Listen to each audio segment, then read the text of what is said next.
सरकार के दावे थे कि धान छोड़ो और सब्जी बो, फूल लगाओ, और खुद किसान और पीड़ित किसान से जब मुंह फेर लेते हैं, ये है सबसे बड़ा कारण कि आत्महत्या को सरकार क्लेम देना कोई वो नहीं है। हमारी सहायता करेंगे तो हम खड़े होंगे, नहीं तो वैसे नहीं खड़े होंगे आगे। जो दिल्ली के बॉर्डरों पे 10-12 महीने से लगातार इसलिए बैठे हैं कि कब उनका नसीब बदले, पता नहीं कौन सी कच्ची पेंसिल से किसान की किस्मत लिख दी है इस भगवान ने। चैनल के दर्शकों का एक बार फिर स्वागत है। जिस तरह से आज किसान सड़कों पे बैठा है, ये बार बार आरोप होता है कि किसान की क्या मजबूरी है, या किसान किसी इवेंट के लिए बैठा, या किसानों के बैठने के पीछे क्या दर्द है। हम खड़े हैं अभी यानी कि नई दिल्ली से 38 किलोमीटर एनसीआर में सोनीपत के खरखोदा खंड के गांव गोपालपुर की। या आप मेरे पीछे जो खाली खेत देख रहे हैं, ललित नाम का एक 24 वर्षीय किसान होता है, और जिसकी खुद की 2 बीघे की अपनी ज़मीन होती है। किसी तरह से बैंक लोन वगैरह करके उसने ट्रैक्टर की व्यवस्था की, और लगातार 2 साल से उन्होंने यहाँ सब्जियाँ लगाई थी। आसपास उन्होंने यानी कि 40 से 50 हज़ार प्रति एकड़ के हिसाब से उन्होंने, जैसे काश्तकार की खेती करते हुए वो खेती भी उन्होंने लगाई, लेकिन जल भराव के कारण लगातार उसकी फसलें खराब हो रही थी। तो चुपचाप निकलते हैं, ना पीड़ा अपने किसी से शेयर करते हैं, और एक जामुन के पेड़ पे इस युवा का शव लटका हुआ मिलता है। वहीं हरियाणा सरकार की बार बार घोषणाएं होती है कि जल भराव से जितना भी नुकसान हुआ है उसके लिए हमारा कार्य यानी कि गिरदावरी स्पेशल रिपोर्ट, हमारी प्रक्रिया चल रही है। लेकिन इस प्रक्रिया के चलने और ज़मीनी हकीकत के इस फ़र्क को जानने के लिए हम इस गाँव में आज यहाँ पे पहुँचे हैं कि 24 साल के युवा, जिसकी शादी को मुश्किल से 1 साल नहीं हुआ था, आज वहाँ पे एक विधवा है, माँ बाप हैं जिनके बुढ़ापे का सहारा चला गया। 24 साल के युवा किसान को अपना जीवन जिस तरह से यहाँ पे 8-9 एकड़ उन्होंने जिस तरह से बाटे साझे में ज़मीन ले रखी थी, इतना पैसा इन्वेस्ट हो गया कि अपनी मन की पीड़ा को कहीं कोई रास्ता नहीं दिखाई दिया, कोई सरकारी मदद दिखाई नहीं दी। तो उन्होंने लास्ट में इस तरह से किसान फांसी के फंदे पे झूल जाता है। ये वो जामुन का पेड़ और पीपल का पेड़ पीछे आप देख रहे हैं।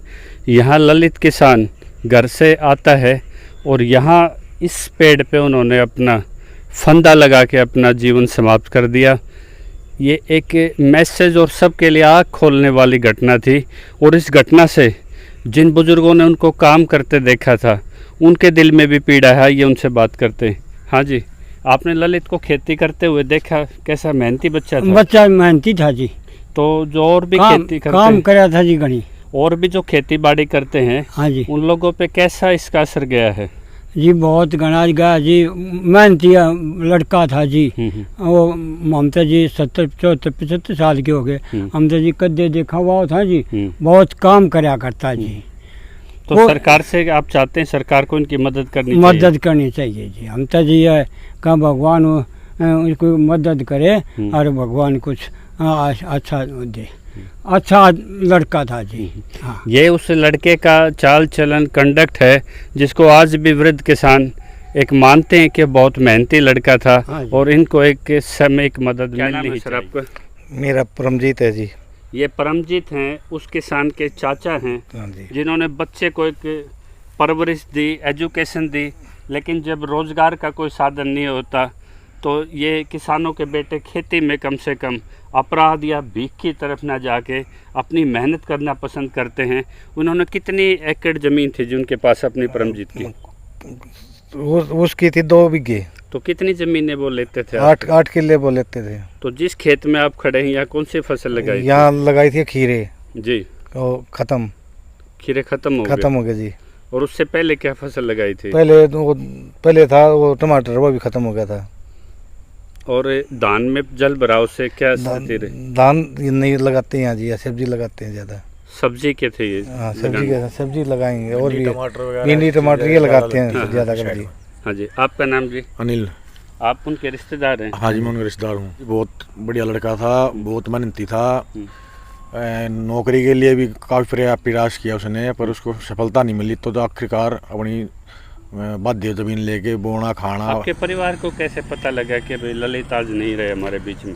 सर रिश्तेदारी में तो फ़ोन जाते हैं, भाई ललित ऐसे ऐसे हो गया।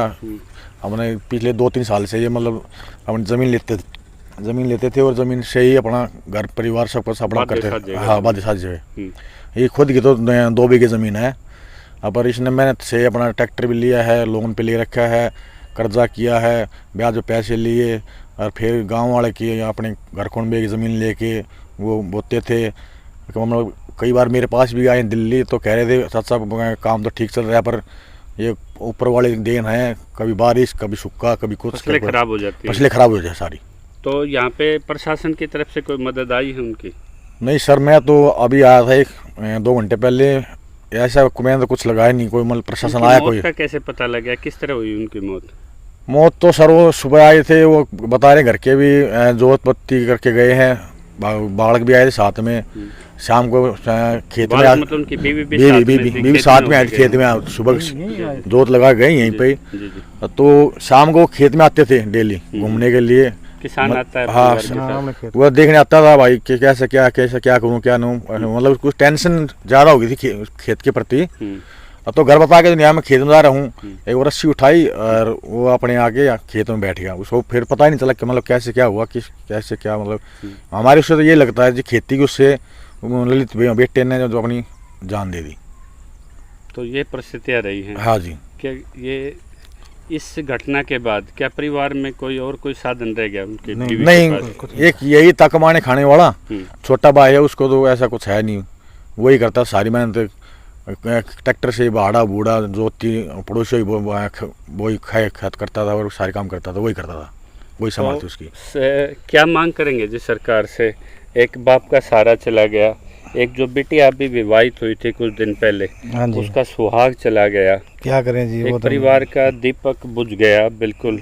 आज अंधेरा है उन माँ बाप के और उस बीवी के सामने, उजड़ गए जी हम तो। सरकार जो हमारी एक तरह से माई बाप होती है, क्या उम्मीद करते हैं आप, क्या मांग करते हैं? देखो कुछ करेंगे तो सरकार जो करेगी अच्छा करेगी।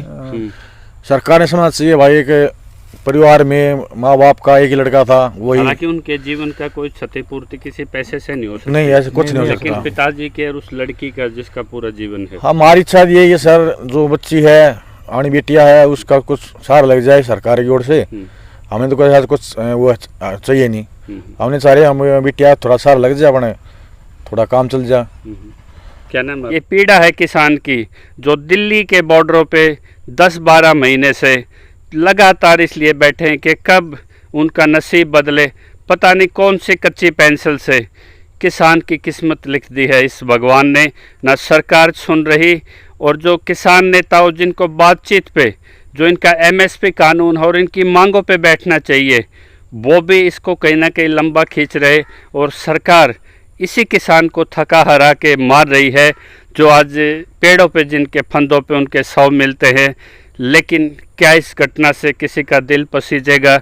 यहाँ लोकल विधायक हैं जयवीर वाल्मीकि जी, मैं बता दूं वो 3-4 बार विधायक रहे हैं, 2 बार मंत्री रहे हैं, CPS रहे हैं, विपक्ष में हुड्डा साहब के बड़े नज़दीकी हैं वो। लेकिन वो भी उन्होंने अपने निजी फंड से यहाँ ना कोई घोषणा की, ना ही इस घटना के बाद प्रशासन ने कोई संज्ञान लिया और ना ही इनको कोई वित्तीय मदद मिली। लेकिन क्या किसान इसी तरह जान देते रहेंगे और क्या इसी तरह मूक दर्शक ये दुनिया बनती रहेगी, ये समाज बनता रहेगा? लेकिन जिस दिन खेती किसान ने छोड़ दी, खेती भी कोई नहीं करना चाहता। ये अलग बात है कि कॉन्ट्रैक्ट खेत के माध्यम से बंधुआ किसान सबको चाहिए, श्रमिक चाहिए, जैसे अमेरिका में हुआ। और इसीलिए किसान खेत और खेती अपनी नस्लों को बचाने के लिए सड़कों पे बैठे हैं। तो क्या हरियाणा सरकार इस वीडियो ब्लॉग के माध्यम से क्या इस परिवार का संज्ञान लेगी? क्या गिरदावरी या वो रिपोर्ट तलब करेगी? क्या इस किसान के परिवार पे जो कर्जा है, जो मजबूरी है, जिन परिस्थितियों में गिर के इस युवा किसान ने मौत दी, क्या वो आंखें खोलेंगी? या इसको भी एक हम तमाशबीन बन के ये भी एक किसी सीन की तरह निकल जाएगा और अगले किसी किसान की मौत का इंतज़ार करना पड़े? 254 किसान प्रति वर्ष किसान आत्महत्या कर रहे हों, सड़कों पे 10 महीने से किसान बैठा हो, और जो ये घटना आपने पहले भी आपने देखी, इसमें क्या देख रहे हैं आप? यहाँ पे कितनी मार्मिक स्थिति यहाँ पे इन्होंने बताई है परिजनों ने, तो सरकार से आप क्या मांग करते हैं? हम जो सरकार के दावे होते हैं ना, सरकार चाहे कोई सी हो, दावे खोखले हैं। जब पूरे देश का किसान पेट भरता है और खुद किसान का पेट खाली हो, तो ये महसूस होता है कि मेहनत करने वाला हमेशा ही दुबला है। 24 साल का युवा, अभी उसके कोई स्थायी रोजगार ना होने के कारण खेती को रोजगार के तौर पे उन्होंने लिया और कोई साधन मदद ना दिखाई दी होगी, तभी इस परिस्थिति में उन्होंने ऐसे फैसला लिया होगा। जब सरकार के दावे थे कि धान छोड़ो और सब्जी बो, फूल लगाओ, और तो यहाँ ये काफ़ी समय से सब्जी और फूलों के लिए प्रसिद्ध वो थी जमीन। और आज इन्हीं की वजह से कि जब जल भराव होगा और फसल खराब होगी, तो गिरदावरी हर एक को पता है कि भाई जब तक किसान की आर्थिक मदद नहीं होगी, इतने तो सब बेकार है, ढोंग है इनका। तो इसीलिए शायद एमएसपी कानून की बार बार मांग होती है कि फल सब्जियों पे, कृषि उत्पादों पे कम से कम किसान का न्यूनतम तो तय कर दो, ताकि वो जितना उसमें निवेश करता है उसको उतना अपना रास्ता। एमएसपी कानून इसीलिए ज़रूरी है। और उसमें हम तो एक वो चीज़ और कहेंगे कि जो C2 का जो वो मामला है उसको ध्यान में रख के, और किसान की जब तक राय ना हो इतना एमएसपी तय नहीं होनी चाहिए। आपने देखा होगा हरियाणा सरकार का दावा है कि सिर्फ 2 फसलों की वो गिरदावरी करा रहे हैं, जबकि कहीं सब्जी लगी है या जैसे और जिसको प्लेज बोलते हैं यहाँ पे, तो इस तरह की फसलें नुकसान है, उसका तो कोई कवरेज नहीं है। नुकसान तो जब हमने एक के बात बता दी कि तो जो जान का भी हुआ, जो जान चली गई, सबसे पहले तो वो नुकसान तो पूर्ति हो ही नहीं सकती पूर्ति। और रही इस बात की कि जो किसान आत्महत्या लगातार देख रहे हैं, वहाँ हमें कुछ थोड़ी एक वो भी परिस्थिति भी नज़र आती है कि जहाँ खुद किसान और पीड़ित किसान से जब मुँह फेर लेते हैं, ये है सबसे बड़ा कारण। आप हरियाणा में जहाँ भी इस तरह की दुर्घटनाएं होती हैं, जब किसान को जीवन जीने की परिस्थितियाँ नज़र नहीं आती, आप हर उस परिवार के साथ खड़े होते हैं, जाके उनको आर्थिक मदद भी कराते हैं। एसडीएम के माध्यम से, डीसी के माध्यम से आपने मामले भी उठाए, एक कमीशन की भी मांग की कि जो किसान आत्महत्याएं हैं वो कमीशन नियुक्त किया जाए, क्या कारण रहते हैं जिनसे मौतें होती हैं। तो उसमें सरकार में क्या गंभीरता नज़र नहीं आती? अभी तक तो हम देखते भी थे कि जो किसान आत्महत्या को सरकार एक इग्नोर करने वाला जो सिस्टम था ना, सबसे पहले तो वो बदली करने की वो है कि आत्महत्या को सरकार क्लेम देना कोई वो नहीं है, वो ये मानती ही नहीं। अभी एक किसान अपनी जान भी देगा तो उसकी कोई वो है नहीं।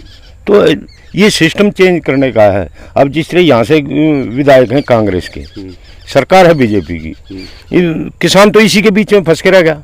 तो अब ये मांग सरकार तक पहुँचाएंगे आपका संगठन? पहुँचाएंगे बिल्कुल, और जो स्कीम जो इन्होंने बना रखी है उसके तहत पूरा लड़के इनको वो कराएंगे। और यहाँ के स्थानीय विधायक से आप क्या मांग करते हैं? हम तो ये कि किसान रोड पे रौंदा जाता है या सड़क पे मरे या पेड़ पे, किसान की मौत तो हम तो ये कहते हैं जब 3 बार का विधायक है जो अपनी जेब से दे दे, और बहुत ऐसी ग्रांट है। और हर जगह वो 2-2 लाख की मदद भी करके आते हैं। क्या उनके क्षेत्र में जो मौत होती है तो खाली चुपचाप बैठ के नहीं, खाली इस तक सीमित नहीं छोड़ेंगे ना हम तो भूपेंद्र हुड्डा को भी चैलेंज करेंगे कि जब तेरी खुद उसमें हुड्डा के गढ़ में जब किसान आत्महत्या करता है कि बेल्ट मानी जाती है। हाँ, उनकी ससुराल भी है यहाँ साथ में।